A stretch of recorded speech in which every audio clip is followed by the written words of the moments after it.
कृष्ण प्राप्ति कर्म शाश्वत साधनम तद्वदाधना। यह गरुड़ पुराण की कथा श्रेयसाम, श्रेयस शब्द का अर्थ होता है कल्याण, लेकिन श्रेयसाम यद भवत श्रेयः, जो कल्याण को भी अत्यंत कल्याण प्रदान करने वाली है, और पावनानांच पावनम, और पवित्र को भी अत्यंत पवित्र कर देने वाली कथा। इतना ही नहीं, कृष्ण प्राप्ति कर्म शाश्वत, जो शाश्वत अर्थात निश्चित ही भगवान श्री कृष्ण से मिला दे, प्राप्त करा दे, भगवान नारायण से ही साक्षात्कार करा दे। कृष्ण प्राप्ति कर्म शाश्वत, ऐसी यह साधन, ऐसी यह जो कथा है वह गरुड़ महापुराण है। तो कल गरुड़ जी ने भगवान विष्णु से यह प्रश्न किए थे कि हे प्रभु, आपने देव मार्ग की कथा बहुत विस्तार पूर्वक आपने श्रवण कराया, लेकिन इदानीं श्रोतुमिच्छामः यम मार्गम भयप्रदम।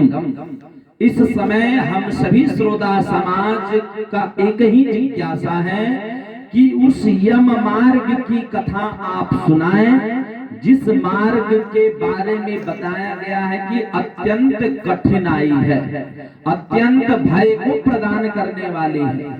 ऐसे जो यम मार्ग है, मृत्यु के पश्चात प्राणी जब उस मार्ग में जाते हैं तो किन किन यातनाओं को, किन किन कष्टों को, किन किन पीड़ाओं से पीड़ित होकर के नरकों में जाकर के यातनाएं भोगते हैं। कृपा करके हे भगवान आप यह बताएं।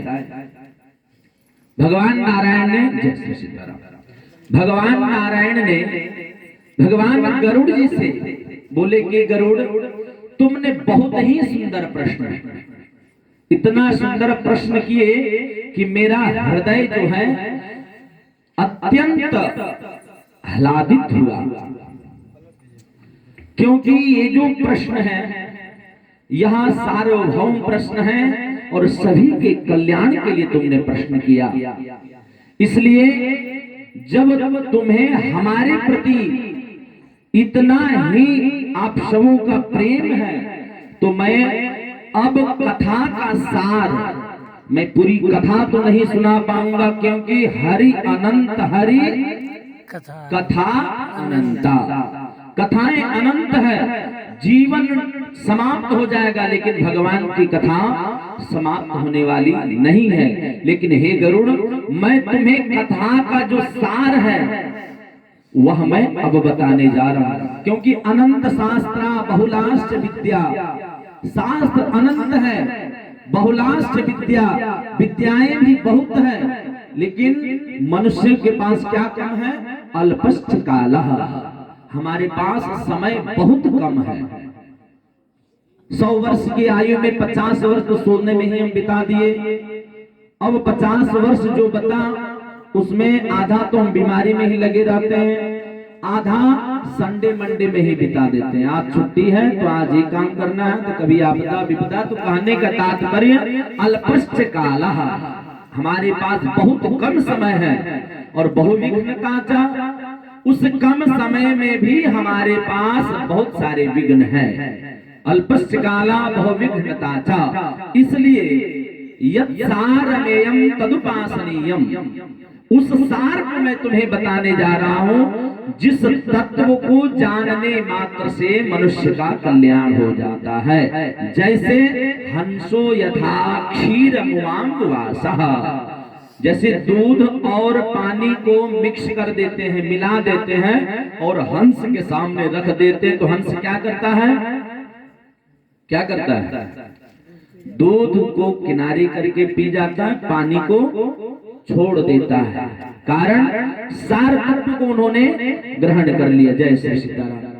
सार तत्व को उन्होंने ग्रहण कर लिया। इसलिए हे गरुड़, अब मैं जो तुम्हें बताने जा रहा हूं वो समस्त वेदों का, वेदों में अत्यंत कठिनाई शब्द जुड़ा है, सब लोग नहीं पढ़ सकते, सभी लोग पढ़ करके उसके ज्ञान को, वेद शब्द का अर्थ होता है ज्ञान, वेदों के ज्ञान को सब लोग नहीं जान सकते, तो उसको और भी सरल व्यास जी ने बनाया।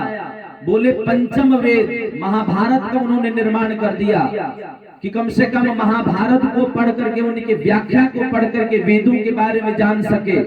बोले उसमें भी बहुत अत्यंत कठिन शब्दों का निरूपण आपने किया। ये जो कलिकाल है, कलिकाल में जो मनुष्य है वह अत्यंत बुद्धि से हीन होगा और भाग्य से भी मंदाह सुमंद मतयो मंद भाग्या युपद्रुदाह।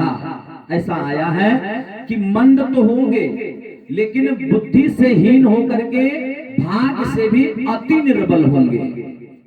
बोले जय श्री सीताराम, दान दाताओं की जय।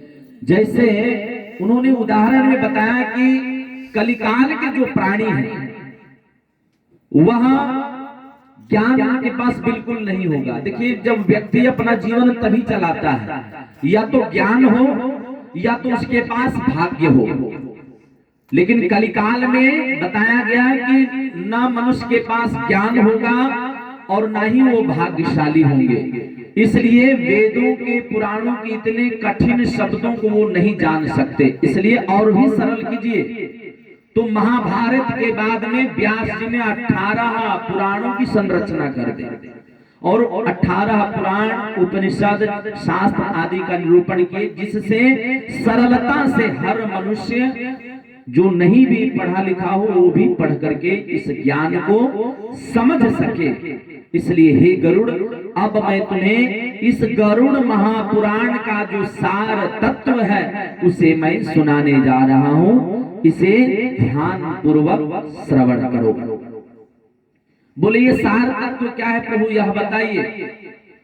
तो बोले कि वदन्ति तत्त्वविदः तत्त्वं यज्ञानमद्वयम् ब्रह्मेति परमात्मेति भगवान इति शब्दयते। बोले देखो तत्व एक ही है, लेकिन उसी परम तत्व को हर मनुष्य अपने अपने बुद्धि के अनुसार कहता है। जैसे ईश्वर एक है, देव अनेक है। महात्मा से पूछा जाए तो उसी परम तत्व को महात्मा लोग परब्रह्म कहते हैं। हम मनुष्यों से पूछा जाए तो उसी परम तत्व को भगवान कहते हैं। और यतियों से पूछा जाए, सन्यासियों से पूछा जाए तो उसी परम तत्व को वो परमात्मा कहते हैं। है सब एक ही, लेकिन उसी तत्व को लोग भिन्न भिन्न कहते हैं। बोले ऐसे अगर आप ना समझ पाए तो उदाहरण से समझो। बोले पहले बिजली था, आज से 50 वर्ष पूर्व चले जाइए आप, बिजली तो पहले था ना। तो पहले बिजली था, लेकिन बिजली के तार हर घरों में नहीं थे। तो बिजली था इसके मतलब परमात्मा थे, लेकिन दिखाई नहीं पड़ रहे थे।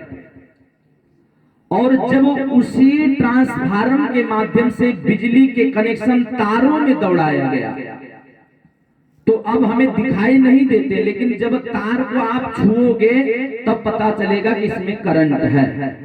तो उसी प्रकार जो ब्रह्म परमात्मा जो दिखाई नहीं देते थे, वो जो निराकार थे, जिनका कोई आकार नहीं था, तो जब हमने ट्रांसफार्मर से बिजली के तार जोड़ दिए तो वही निराकार ब्रह्म साकार में आ गया। अब दिखाई नहीं देते भाई, अब कैसे दिखाई देंगे? तो कहते हैं कि अब उस तार में एक बल्ब जोड़ दिया गया। अब आपको उस तार को छूने की आवश्यकता नहीं पड़ेगी। लाइट जब भी आएगा तो बिजली बल्ब जो है वो जल जाएगा। बल्ब को देखने मात्र से आप कह देंगे कि लाइन आ गया है। तो उसी प्रकार जो परमात्मा दिखाई नहीं देते थे, तार के माध्यम से जब जुड़ा तो वही निराकार साकार ब्रह्म में बने। और जब बिजली बल्ब में जब आ गया, देखने मात्र से प्रतीत होने लगा कि लाइन आ गया, तो वही निराकार जो है वो साकार ब्रह्म के रूप में अवतार लेने लगे इस धराधाम में। जो ब्रह्म की उपासना लाखों वर्ष बीत जाते थे मनुष्यों का, मुनियों को